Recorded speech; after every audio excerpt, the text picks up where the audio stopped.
একজন অর্ধেক মানুষকে আবিষ্কার করলো এই শহর, যে কিনা গাছের বাকল পরে ঘুরে যত্রতত্র, নিজেই বৃক্ষ হয়ে ওঠে উলঙ্গ মরুর বালির ডিবিতে। আকাশের মেঘ বৃষ্টির জল হাওয়াতে গোগ্রাসে গিলে, জামার আস্তিনে ভোতা ছুরির অহংবোধ টুংটাং ক্ষীণ স্বরে বাজে। বাতাসে উড়ে সাদা পিঙ্কল চুলাগ্র।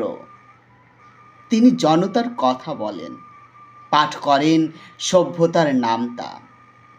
আব্রুর শব্দাবলী উচ্চারণ করতে করতে মুখ ভর্তি ফেনা ওঠে।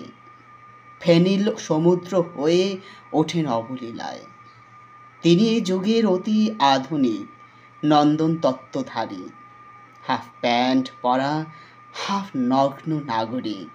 হামাগুড়ি দিয়ে হাঁটেন মধ্যবিত্ত সরীসৃপ পঙ্কিল অন্ধকার গলিতে, পঙ্কিল অন্ধ গলিতে।